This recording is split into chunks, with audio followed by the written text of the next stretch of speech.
খিদে পেয়েছে, ভাত দেবে না? কখন থেকে বসে আছি। আর একটু সবুর কর বাবা, তোর বাবা আসুক।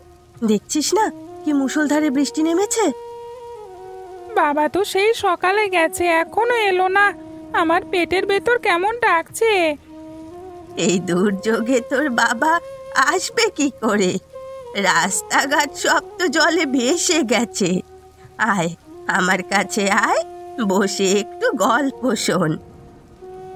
না ঠাম্মা, গল্প শুনতে ভালো লাগছে না। খিদে পেলে কি গল্প ভালো লাগে?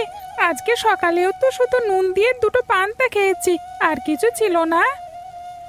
কি করে বোঝাই বলুন তো মা, ঘরে চালের দানা বলতে কিচ্ছু নেই। কাল আপনার ছেলে যা এনেছিল তা রাতেই শেষ। আজ যদি কোনো কাজ না পায় তাহলে যে কি হবে। অমন করে বলিস না বৌমা, যার সৃষ্টি তার আহারের চিন্তাও তিনিই করেন।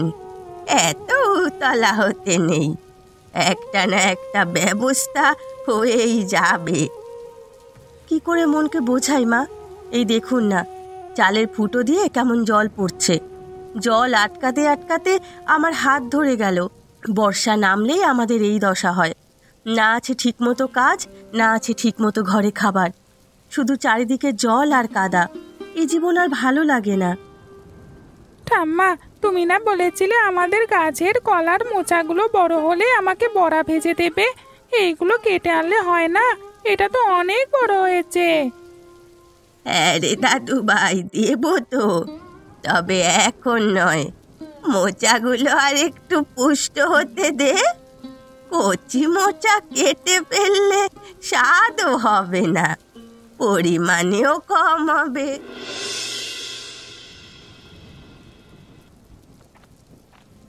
ওই তো তোর বাবা আসছে। আহারে, কি ভীষণ ভিজে গেছে মানুষটা। কি গো, এত দেরি হলো? কিছু কাজ পেয়েছিলে? জমিদার বাবু কি বলল? না গিন্নি, এই অঝোর বৃষ্টিতে কে আর কাজে নেবে? সব জায়গায় জল থই থই করছে। মহাজন বলল আগে বৃষ্টি কমুক, মাঠে জল নামুক, তারপর কাজের কথা। এখন কোনো কাজ নেই।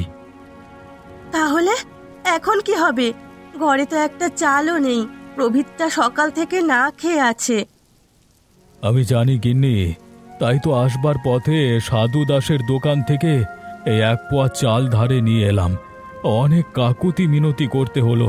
তাড়াতাড়ি এটা রান্না করে আনো গিন্নি। সদু তো বড় ভালো লোক নয়, ও তোকে এমনি এমনি চাল দিল? বিশ্বাস হচ্ছে না। না না, এমনি দেয়নি। 10টা কথা শুনিয়েছে, বলেছে এই শেষবার দিলাম, এরপর কাজ করে টাকা শোধ না করলে আর 1 পয়সার জিনিসও বাকি পাবি না। তোদের মতো গরিবকে বাকি দিয়ে আমার ব্যবসা লাটে ওঠাবে নাকি? 1 পোয়া চাল? এই 1 পোয়া চালে আমাদের 4 জনের পেট ভরবে? প্রবীতকে কি খাওয়াবো? বাবা, তুমি আমার জন্য কিছুই আনোনি? একটা বিস্কুটও না? না রে বাবা, আজকে কিছু আনতে পারিনি, কিন্তু কালকে আনবো, কেমন? এই কথা দিচ্ছি।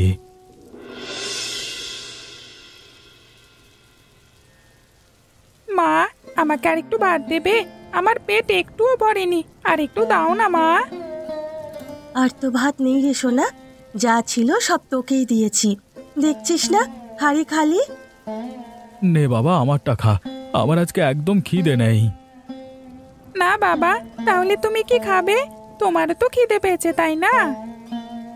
আরে না, তুই খা তো, বড়দের অত খিদে পায় না। তুই পেট ভরে খা বাবা। আর কতদিন চলবে এই অভিনয়? ছেলেটাকে হাত পেটা খাইয়ে রাখতে আমার বুকটা ফেটে যাচ্ছে রে রমেশ। আমি আর পারছি না মা। কাল সকালে উঠে উনুনে কি চড়াবো তা আমি জানি না। 1 ফোঁটা তেলও নেই ঘরে যে দুটো বড়া ভেজে দেব। শুধু নুন দিয়ে ভাত আর কতদিন খাওয়ানো যায় একটা বাচ্চাকে? আমি কালকে আবার কাজ খুঁজতে যাব, ভরসা রাখো। কালকে কিছু একটা কাজ পেয়ে যাব, চিন্তা করো না গিন্নি। ওগো শোনো, যেভাবেই হোক তোমার কিছু একটা ব্যবস্থা করতে হবে, না হলে আমরা যে না খেতে পেয়ে এভাবেই মারা যাব। তুমি আমার ছেলেটার কথা চিন্তা করো। এই ছোট বয়সে তাকে কত কষ্ট সহ্য করতে হচ্ছে। ও কমলা, তুমি তো দেখছো আমার ছেলে কত কষ্ট করছে। কিছুতেই তো কিছু করতে পারছে না, সে কি করবে বলো? তুমি চিন্তা করো না, দরকার হলে আমি ভিক্ষা করব, তাও আমার দাদু ভাইয়ের কিছু হতে দেব না। কি বলো মা, তুমি বুড়ো বয়সে ভিক্ষা করবে মানুষের বাড়িতে যেয়ে যে? আমি বেঁচে থাকতে এটা কিভাবে দেখতে পারি বলো? যা কিছু হয়ে যাক, তুমি ভিক্ষা করবে না। তোমার ছেলে এখনো বেঁচে আছে।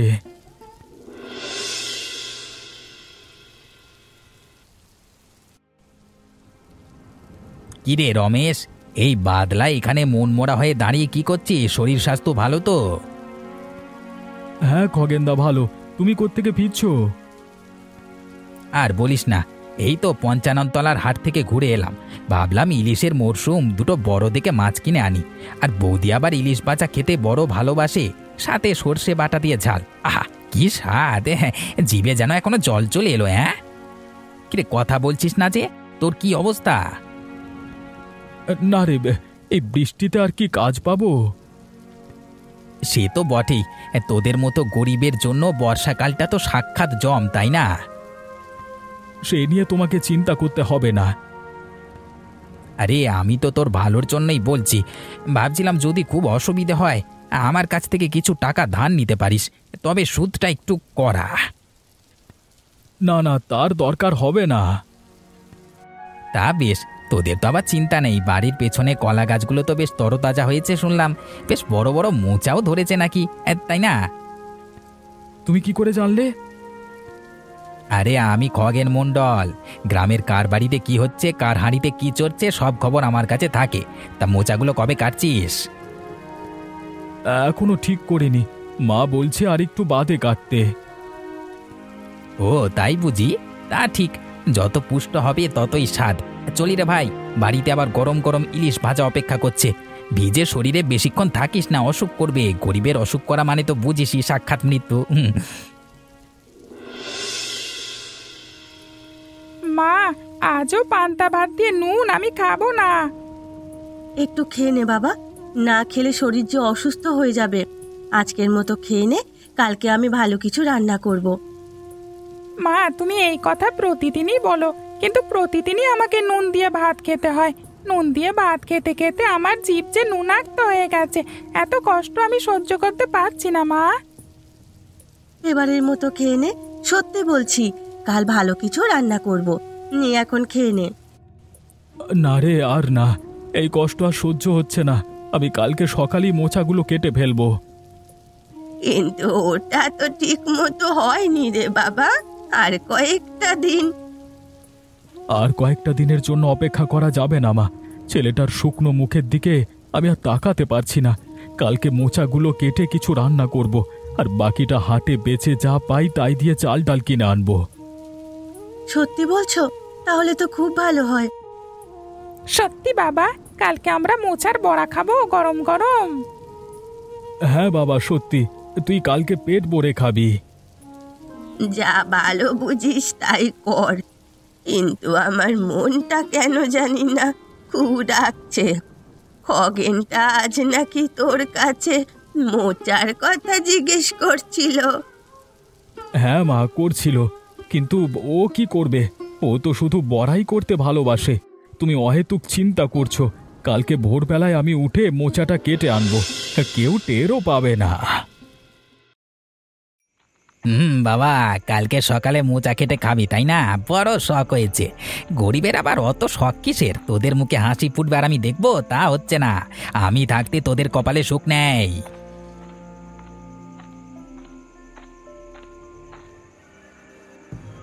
বাহ, বেশ হয়েছে তো মোচাটা, আর দেখেই জিভে জল চলে আসছে। আরে এটা দিয়ে আমার বাড়ির 3 দিন আরামসে চলে যাবে। আর তোরা তোরা কালকে সকাল বেটে কপাল চাবাড়াবি, ভাববি ভগবানও তোদের দিকে মুখ তুলে তাকায় না। টিকিচিকি টিকিচিকি টিকিচিকি। আরে তোদের এই কান্নাকাটি দেখার জন্যই তো আমরা বেঁচে থাকা, আমাদের কি আনন্দ। এখন চট করে দা দিয়ে মোচাটা কেটে ফেলি, তাড়াতাড়ি কেটে ফেলতে হবে, কেউ দেখবার আগেই। ব্যাস, এবার পোটলিতে ঢুকিয়ে রাখি, কাজ হাসিল, কেল্লা ফতে। সালা রমেশ, কালকে সকালে যখন দেখবি মোচা নেই তখন কেমন লাগবে? বাব্বের রাতের বেলা ঝড়ে পড়ে গেছে আর আমি বাড়িতে বসে বসে গরম মোচার ঘন্ট খাবো। মোচাগুলো তো কেটে ফেললাম, কিন্তু এইভাবে দেখলে সবাই বুঝবে যে কাটা হয়েছে। কি করা যায়? জব্বর বুদ্ধি পেয়েছি। মোচার এই ডালটা এইভাবেই বেঁকিয়ে দিই, তাহলে সবাই দেখে বুঝবে ঝড়ে হয়তো ভেঙে গেছে। খগেন, তোর মাথায় তো অনেক বুদ্ধি। সাপও মেরে ফেললাম, লাঠিও ভাঙলো না। এখন তাড়াতাড়ি বাড়ি যাওয়া যাক, গিন্নিকে খুব সুন্দর করে রান্না করতে বলবো। তাড়াতাড়ি যাই, কেউ দেখবার আগেই।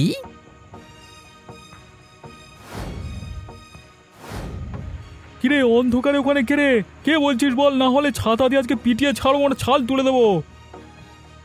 কিরে কথা বলবি না? তোকে আজকে পেয়েছি সালার চোর বেটা। তুই তাহলে মানুষের বাড়ি বাড়ি গিয়ে চুরি করিস রাত্রির অন্ধকারে, হ্যাঁ? আর তোর অবস্থা আজকে খারাপ করে দেবো, দাঁড়া। মরে গেলাম রে বাবা।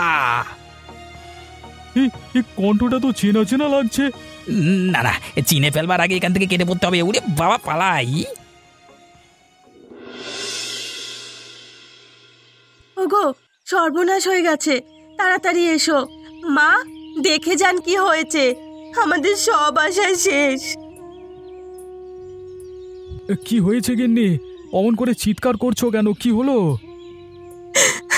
ওই দেখো, আমাদের কপাল পুড়েছে। হায় হায়, আমাদের সব আশা শেষ হয়ে গেল রে। এটা কি করে হলো? মোচাটা কোথায়? আমি কি জানি, কাল রাতে ঝড়ে হয়তো ভেঙে পড়ে গেছে আর শেয়ালে টেনে নিয়ে গেছে। আমাদের ভাগ্যটাই পোড়া। যখন ভাবি একটু সুখের মুখ দেখবো, তখনই বিপর্যয় নেমে আসে। মা, তাহলে আর মোচার বড়া হবে না, তুমি যে বললে। না রে বাবা, আমাদের আর মোচা খাওয়া হলো না, আমাদের ভাগ্যেতেই নেই। না, এটা ঝড়ের কাজ নয়। কি বলছো মা? তাহলে? দেখ রমেশ, কত পরিষ্কার করে কাটা হয়েছে। ঝড়ে ডাল ভাঙলে এমন সুন্দর করে কাটে না, থেতলে যায়। এটা দা দিয়ে এক কোচে কাটা হয়েছে। তার মানে কেউ চুরি করেছে? কিন্তু কে এমন কাজ করতে পারে? আমাদের মতো গরিবের সাথে কার এত শত্রুতা? যে আমাদের ভালো দেখতে পারে না, সেই করেছে। কিন্তু কে এ কাজ করতে পারে? হ্যাঁ,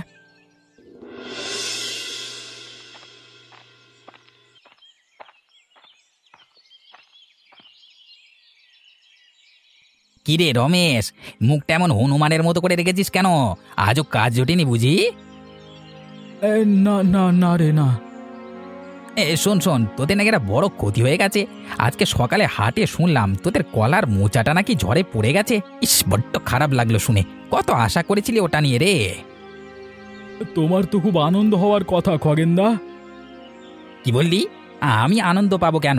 আমারও তো দুঃখ হয়। দুঃখ তো তুমি পাবেই খগেন। মাসিমা, আপনি কি যেন বলেন না। তা তো দেবেই। আচ্ছা বাবা খগেন, কালকের ঝড়টা বড় অদ্ভুত ছিল, তাই না? অদ্ভুত কেন মাসিমা? যেমন ঝড় হয় তেমনই তো হলো। না রে বাবা, বড় চালাক ঝড়। গোটা গ্রামে কারো গাছের একটা ডালও ভাঙলো না, শুধু আমাদের ওই মোচা ধরা ডালটাকেই বেছে বেছে ভেঙে দিল। আবার এমন ভাবেই ভাঙলো যেন কেউ দা দিয়ে কেটেছে। বড় শিক্ষিত ঝড় ছিল বটে। কি যে বলেন মাসিমা, ঝড়ের আবার বুদ্ধি শুদ্ধি আছে নাকি? যাকে আমার তারা আছে, বাড়িতে আজকে ভালো মন্দ রান্না হচ্ছে। কি রান্না হচ্ছে খগেনদা? ইলিশ মাছ নাকি? আরে না, আজকে স্পেশাল মেনু, কলার মোচার ঘন্ট, খাসা জিনিস। আর তোমার বৌদির হাতের রান্না তো সেই স্বাদ। বর্ষার দিনে এর চেয়ে ভালো খাবার আর হয় না। চলি হ্যাঁ।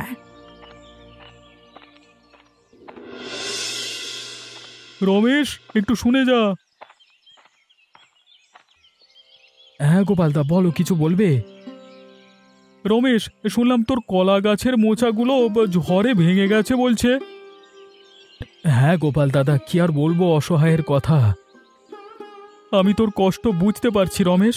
শোন, আমার মনে হয় ওই কলার মোচাগুলো ঝড়ে ভাঙেনি, ইচ্ছে করে চুরি করে নিয়ে গেছে। আমরাও তাই সন্দেহ করছি গোপালদা, কিন্তু বুঝতে পারছি না কে এই কাজ করেছে। কালকে রাতে আমি তোদের বাড়ির কাছে একজনকে দেখেছিলাম, এখন আমি বুঝতে পারছি সেটা কে ছিল। ওটা খগেন ছিল। কালকে রাতেই ওর কণ্ঠ শুনে কেমন চেনা চেনা লাগছিল। এখন বুঝতে পারছি এটা খগেনেরই কাজ। সময় থাকতে ওকে ধরে ফেল। আমার আবার কাজ আছে, গেলাম। হ্যাঁ,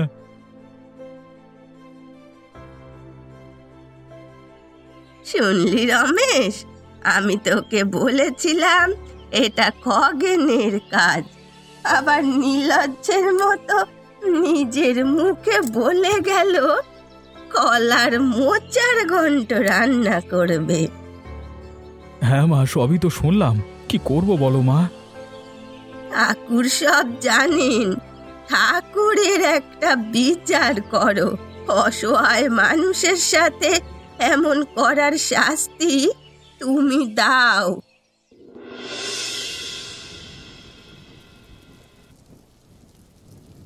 গিন্নি, আরে ও গিন্নি, কোথায় তুমি?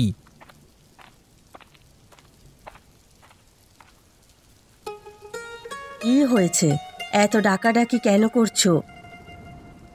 গিন্নি, তোমাকে না বললাম কালকে রাতে মোচাগুলো এনেছিলাম, ওইগুলো তো তোমাকে রান্না করতে বলেছিলাম। এই বৃষ্টির মধ্যে আমি ওসব রান্না করতে পারবো না, এই বলে দিলাম। আরে গিন্নি, এত রাগ করছো কেন? আমার লক্ষ্মী গিন্নি, একটু রান্না করে দাও না গো। হ্যাঁ বলো যা, তোমার খেতে ইচ্ছে করছে তুমি রান্না করো, আমি পারবো না। আমি এখন আমার বাপের বাড়ি চলে যাব, কিছুদিন পর আসবো। আহা, এমন করছো কেন? তুমি কেন বাপের বাড়ি চলে যাবে? হ্যাঁ, এই বৃষ্টি না থামলে আমি এই বাড়িতে আসছি না বাপু, বৃষ্টি থামলে চলে আসবো। তুমি তো সব সময় কষ্ট দিতে চাও আমাকে, তাই আমি থাকবো না। আরে আমি তোমাকে কষ্ট দিতে যাব কেন? তোমার যা ইচ্ছে তাই করো। বৃষ্টির কারণে এখানে কদিন পরে পানি উঠে আসবে, আমি এখানে থাকতে পারবো না। এখনই উঠোন পিচ্ছিল হয়ে গেছে, আজ আমি উঠোনে পড়ে গিয়ে আমার পা মচকে গেছে। সেদিকে তো দেখো না, এসেছে মোচা ঘন্ট খেতে। আচ্ছা আচ্ছা, ঠিক আছে, আমি রান্না করলাম। তুমি তাহলে তোমার বাপের বাড়ি কিছুদিন ঘুরে এসো, আবার চলে এসো তাড়াতাড়ি। হ্যাঁ,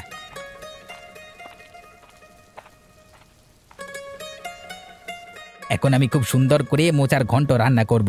আর মোচাটা একদম কচি ছিল। সালা রমেশটা এখন নিশ্চয়ই বউ ছেলেকে নিয়ে কপাল চাপড়াচ্ছে। কি মজা, কি মজা! ওদের রান্না আর আমার ভোগ, জীবন তো এমনই হওয়া উচিত। যারা পারে তারা কেড়ে খায়, আর যারা পারে না তারা খেয়ে ওরে, এটাই নিয়েও। এইবার গরম গরম ভাত দিয়ে উফ, ভাবতেই জিভে জল চলে আসছে। সারা গরিবগুলোর মুখের গ্রাস কেড়ে খাওয়ার মজাই আলাদা। ওদের চোখের জল দিয়ে ভাত মাখিয়ে খাওয়ার মতো সুখ আর কিছুদিন নেই। এবার মজা বার করব। আরে এ কি হলো? কি ব্যাপার? ওরে বাবা রে, ও কোমরটা মনে হচ্ছে ভেঙে গেল। ওরে বাবা, আবার মোচার কণ্ঠ সব পায়ে পড়ে গেল, ও পাটা পুড়ে গেল। ওরে বাবা, মরে গেলাম। বাঁচাও বাঁচাও, কে আছো? বাঁচাও! খগেনদা, রমেশ ভাই আমার, আমাকে বাঁচারে, পা পুড়ে গেল, খুব জ্বালা করছে, আমি মরে যাব। ও ভগবান, গেলাম, কেউ আমাকে বাঁচাও। হে কি কাণ্ড! যে মোচা আমাদের খাওয়ার কথা ছিল, সে মোচাই তোমার এই হাল করলো খগেনদা। চুপ কর বৌমা, এখন ওসব কথা বলার সময় নয়। বিপদে পড়া মানুষ এখন শত্রু নয়। রমেশ, ধর তো ওকে, ঘরে নিয়ে চল। আর তুই কমলা, যা এক ঘটি ঠান্ডা জল নিয়ে আসি গি। আর দেখ যদি কারো বাড়িতে নিম পাতা পাস, সে নিয়ে আয়। ঠিক আছে মা, আমি যাচ্ছি। এই নিন মা, নিম পাতা বাটা, দাদার ক্ষত জায়গায় লাগিয়ে দিন। ওরে বাবা, লাগছে, আমি আর সহ্য করতে পারছি না, অনেক জ্বালা করছে। একটু ধৈর্য ধর বাবা, জ্বালাটা এক্ষুনি কমে যাবে। নিম পাতা খুব উপকারী। মাসিমা, আমি পাপী, আমি মহা পাপী। আমি খুব অন্যায় করেছি। আমি আমি কালকে রাতে তোমাদের গাছের মোচা চুরি করেছিলাম। আপনাদের বিপদে ফেলতে আমি এ কাজ করেছিলাম। আমি তোমাদের মুখের হাসি কেড়ে নিতে চেয়েছিলাম, তোমাদের কষ্ট দিতে চেয়েছিলাম, আমি হিংসে চলে যাচ্ছিলাম। ওপরওয়ালা আমাকে কি শাস্তি দিল! যে মোচা আমি চুরি করে ভোগ করতে চেয়েছিলাম সেই মোচাই আমাকে জ্বালিয়ে দিল। আমার পাপের ফল আমি হাতে নাতে পেলাম। আমি পাপ করেছি, আমাকে কুকর্মের শাস্তি দিয়েছে মাসিমা ওপরওয়ালা। ছি ছি, আপনি এমন কাজ করতে পারলেন খগেনদা? আমরা না হয় গরিব, আমাদের কিছু নেই, কিন্তু আপনার তো অভাব ছিল না, তাহলে কেন আপনি এমন কাজ করলেন? আমার ছেলেটার মুখের হাসি কেড়ে নিয়েছেন আপনি। আমার ছেলেটা কলার মোচা বড়া খাবে বলে কতদিন ধরে শুধু শুধু নুন দিয়ে ভাত খেয়েছে। আপনার এমনি শাস্তি পাওয়া দরকার ছিল। অভাব আমার মনে বৌদি, তোমাদের কিছু না থেকেও কত সুখ, তোমাদের একে অপরের জন্য কত মায়া, আর আমার সব থেকেও কিছু নেই। আমি একা, বড় একা গো। আমার ভেতরটা শুধু হিংসে আর ষড়যন্ত্রে ভরা। আমাকে ক্ষমা করে দে ভাই রমেশ, আমি তোর কাছে হাত জোর করছি, আমাকে ক্ষমা করে দিন মাসিমা বৌদি। ক্ষমা করার মালিক আমি নই বাবা, তিনি উপরে বসে আছেন। নিজের ভুল বুঝতে পেরেছিস, এটাই অনেক। পাপ করলে তার শাস্তি পেতেই হয়, কর্মফল মানুষকে ছাড় দেয় না, এটা সব সময় মনে রাখবি বাবা। রমেশ ভাই, এই নাও। আরে খগেন, তুমি এখানে কি করছো? তোমার শরীর তো এখনো সুস্থ হয়নি, এসব কি? আমি তোমাদের সাথে এত কিছু করবার পরও তোমরা আমার এত সেবা করেছো, তোমাদের জন্য কখনো কিছু করিনি। এই সামান্য জিনিসগুলো রাখো। এখানে সারা মাসের চাল, ডাল, আলু, কলার মোচা, একটা বড় ইলিশ মাছ আছে। আর রমেশ, কালকে থেকে পঞ্চায়েতের কাজে লেগে যেও। বর্ষার জন্য রাস্তা সারানোর কাজ শুরু হবে। মোড়ল মশাইকে বলে আমি এই কাজ তোমাকে দিয়ে করাতে চাই রমেশ। আমি প্রায়শ্চিত্ত করতে চাই। অনেক কষ্ট করে তোমার বাড়িতে এসেছি, আমাকে দয়া করে ক্ষমা করে দিও। তুমি কেন ক্ষমা চাইছো? তুমি আজকে আমার অনেক বড় উপকার করলে। তোমাকে যে কি বলে ধন্যবাদ দেব খগেনদা। অনেক আগেই তোমার প্রায়শ্চিত্ত হয়ে গেছে। তুমি ভালো হয়ে গেছো খগেনদা। দেখলি তো রমেশ, ভগবান কখনো মুখ ফিরিয়ে নেন না, তিনি শুধু সঠিক সময়ের অপেক্ষা করেন। হ্যাঁ মা, তুমি ঠিকই ছিলে।